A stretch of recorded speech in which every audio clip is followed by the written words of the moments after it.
सतयुग में आप सभी का स्वागत है। आइए सतयुग में क्या कारोबार चलता है, वहाँ दिन भर क्या दिनचर्या होती है, देखते हैं। तो सबसे पहले महल के बाहर जो साहूकार और प्रजा होती है उनके कारोबार को देखते हैं। प्रजा में कुछ लोग पशुपालन का काम करते हैं। पशुओं में भी खास गाय होती है, तो गाय को चराना, उनकी देखभाल करना और फिर दूध को पुष्पक विमानों के माध्यम से महलों तक पहुंचाया जाता है। इसका बाबा ने मुरली में भी जिक्र किया है। पुष्पक विमानों की भी पार्किंग का महलों में एरिया होता है। वहां से जो सर्वेंट होते हैं वो दूध को लेकर किचन तक जाते हैं और फिर उस दूध से किचन में दूध की रेसिपी बनाई जाती है। किचन में सोलर सिस्टम होता है जिससे रेसिपी तैयार की जाती है। किसी को यदि क्वेश्चन हो कि वहाँ दूध नहीं होता या दूध की कोई रेसिपी नहीं बनती है तो आप दादी की एक क्लास सुने। तो देवताएं दूध पीते हैं ना? दूध पीते हैं, दूध की नदियां है वहाँ।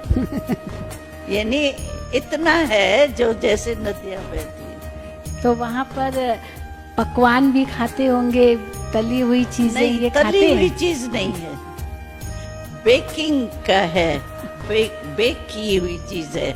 और वहाँ सोलर सिस्टम है।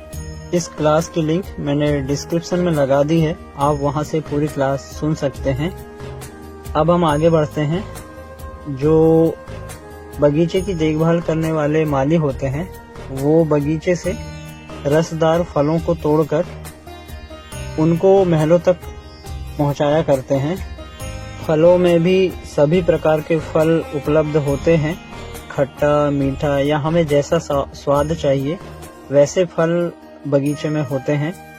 और उन फलों को पुष्पक विमानों के माध्यम से माली महलों तक लेकर जाते हैं।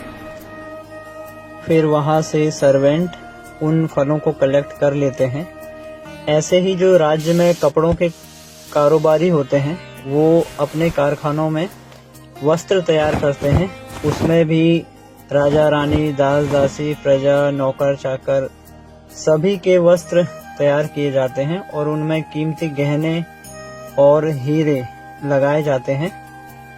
ऐसे ही पुष्पक विमानों के कारखाने होते हैं जहां पर पुष्पक विमान तैयार किए जाते हैं। ये तो हो गई महल के बाहर साहूकार और प्रजा के कारोबार की बात। अब हम चलते हैं महल के अंदर, देखते हैं वहां क्या दिनचर्या होती है, वहां क्या कारोबार होता है। तो बच्चे सुबह सुबह पार्क में खेलने जाते हैं। हर एक राजा रानी के सिर्फ 2 ही बच्चे होते हैं, उसमें भी एक प्रिंस और एक प्रिंसेस होती है, मतलब राजकुमार और राजकुमारी। बच्चे वहाँ पर चंचलता नहीं करते हैं, लेकिन हाँ रूहानियत होती है और बहुत इनोसेंट होते हैं, बहुत सुंदर होते हैं। वे सभी आपस में मिलकर डांस करते हैं और जो भी संगीत वगैरह होते हैं उनकी प्रैक्टिस करते हैं, गेम्स खेलते हैं। ऐसे ही जो सर्वेंट होते हैं महल के अंदर वो महलों की सफाई करते हैं। उसमें भी बाबा की मुरली में आता है कि झाड़ू पोछा करने वाले भी होते हैं। तो वहाँ पे सफाई का भी कारोबार चलता है, पर्दों की सेटिंग करना, खिड़की दरवाजों की सफाई करना, तो ये सब कारोबार वहाँ चलता है। फिर उसके बाद राजा रानी और बच्चे सभी मिलकर डाइनिंग में भोजन स्वीकार करते हैं। भोजन में भी फलों के और दूध के बनाए हुए पकवान होते हैं जिन्हें सभी मिलकर डाइनिंग में स्वीकार करते हैं। फिर महल में राज दरबार लगती है जहां पर राज्य के कारोबार की बातें होती हैं। इसके बाद शाम की जो संगीत संध्या होती है उसकी तैयारियां चलती हैं। उसमें जो दासियां होती हैं वो आपस में मिलकर रंगोली डालती हैं। रंगोली में भी बहुत अच्छे अच्छे चित्र बनाए जाते हैं। इसके बाद दीपक जलाए जाते हैं, क्योंकि बाबा की मुरली में भी आता है वहाँ जैसे कि हर दिन दिवाली होती है तो दीपक जलाए जाते हैं। बेडरूम्स को भी दीपकों की रोशनी से रोशन किया जाता है और वहाँ विशेष प्रकार की धातुएं होती हैं जो दीपकों की रोशनी को पूरे महल में रिफ्लेक्ट करती हैं।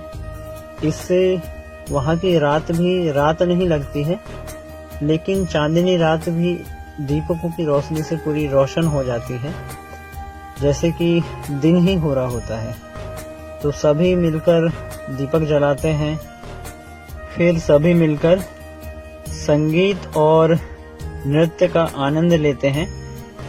वहाँ डांस भी ऐसे स्पीड से नहीं होते हैं जो हम कलयुग में देखते हैं, लेकिन स्लो मोशन में होते हैं, और उनके स्टेप्स में भी जो डांस के स्टेप्स होते हैं उनमें एक रूहानियत होती है, उनमें एक सभ्यता दिखाई देती है। तो सभी को वहाँ पर डांस करना आता है, चाहे प्रिंस हो या प्रिंसेस हो। जानकारी के लिए आपको बता दें कि इस चैनल का नाम सूर्यवंशी प्रिंस इसलिए रखा गया है क्योंकि सतयुग में देवी देवता सूर्यवंशी घराने के होते हैं, और उस घराने में भी प्रिंस सर्वश्रेष्ठ होता है, अर्थात नंबर 1 होता है, जिसे हम श्री कृष्ण कहते हैं, और यही हमारा लक्ष्य है। ओम शांति।